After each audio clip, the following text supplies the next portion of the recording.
15 বছর শাসনের পর একজন নেত্রী তার দেশ থেকে পালিয়ে যাচ্ছে। তিনি মনে করেছিলেন অসংখ্য মানুষ হত্যার পরও তিনি ক্ষমতায় টিকে থাকতে পারবেন।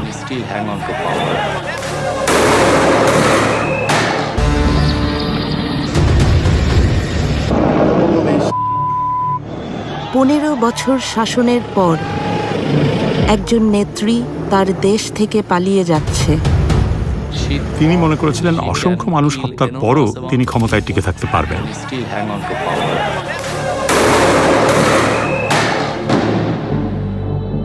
আল জাজিরা একজন নির্মম প্রধানমন্ত্রীর অন্তিম সময় প্রকাশ করছে। এখন লেটার ব্যবহার করবে, যেখানে পাবে সেটা গুলি করবে।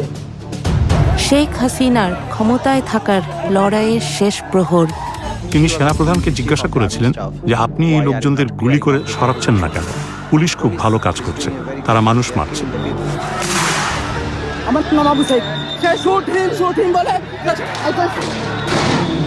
আমরা প্রকাশ করছি পুলিশ কিভাবে একটি হত্যাকাণ্ড গোপন রাখার চেষ্টা করেছিল।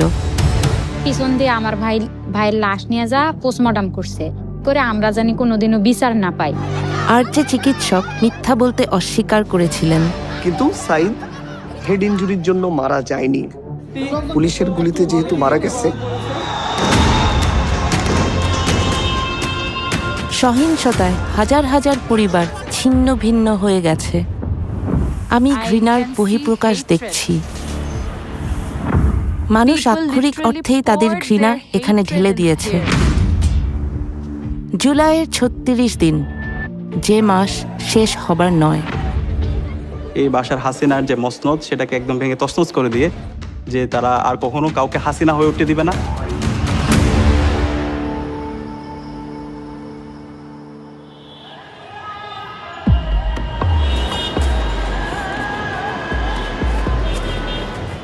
সতেরো কোটি মানুষের দেশ বাংলাদেশ।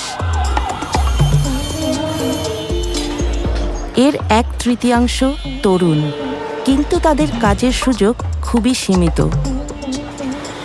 রাজনীতিবিদরা এমন কোনো অর্থনীতি তৈরি করবেন যেখানে কাজের সুযোগ সৃষ্টি হবে। তরুণদের অনেকেই একথা বিশ্বাস করে না। 2024 জুনে বাংলাদেশের ছাত্ররা সরকারি চাকরিতে মুক্তিযোদ্ধাদের পরিবারের জন্য সংরক্ষিত কোটা ব্যবস্থার অবসান চেয়েছিল।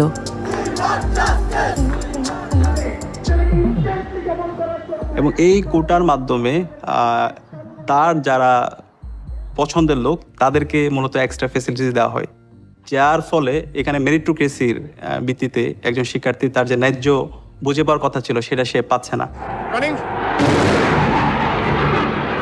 After 11 days, the Indian Air Force are still attacking Dhaka. 71 স্বাধীনতার যুদ্ধের পর বাংলাদেশের প্রথম রাষ্ট্রপতি হন শেখ হাসিনার পিতা শেখ মুজিবুর রহমান। যুদ্ধে যারা অংশ নিয়েছিলেন তাদেরকে পুরস্কৃত করার জন্য এই কোটা ব্যবস্থার প্রবর্তন করা হয়। এত যুক্তিহীন, অর্থহীন, তরুণদের জন্য এতটাই ক্ষতিকর যে প্রত্যেকে এটাকে ঘৃণা করত। কিন্তু আপনার বোঝার কোনো উপায়ই নেই যে এটা এমন কিছুতে পরিণত হবে যা পুরো শাসন ব্যবস্থার পতন ডেকে আনবে।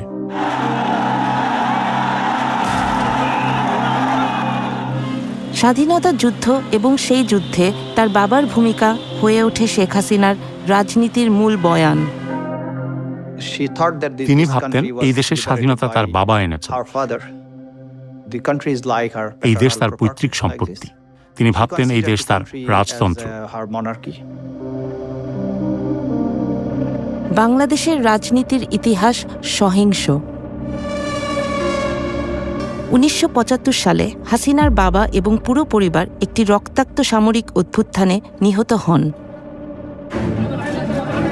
প্রাণে বেঁচে যান শেখ হাসিনা এবং আওয়ামী লীগকে নেতৃত্ব দিয়ে ক্ষমতায় ফিরে আসেন 1996 সালে।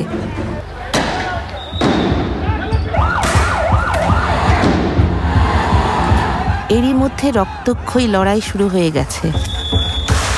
শত শত তরুণ বিক্ষোভকারীকে গুলি করে হত্যা করা হয়েছে, আহত হয়েছে হাজার হাজার মানুষ। চেস্টে বুলেট ইঞ্জুরি পাইছি, আমরা ফেসে বুলেট ইঞ্জুরি পাইছি, বুলেট ইঞ্জুরি পেশেন্টগুলো খুব বেশি পাইছি, এবং চাপাতিতে যে আঘাত করাটা বলে, যে নাইফ দিয়ে ছুরি দিয়ে আঘাত করে স্ট্যাব ইঞ্জুরি, এগুলো আমরা অনেক বেশি পেশেন্ট পাইছি শেষের দিকে এসে।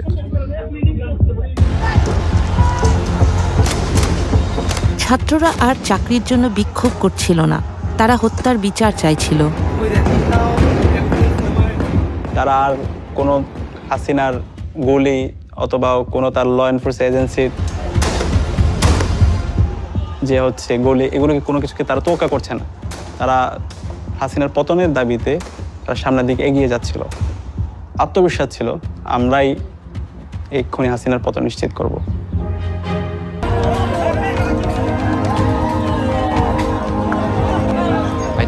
আমি আমার জীবনে এমন পরিস্থিতি কখনো দেখিনি। হাজার হাজার মানুষ প্রধানমন্ত্রী যেখানে থাকতেন সেখানে প্রবেশ করেছিল।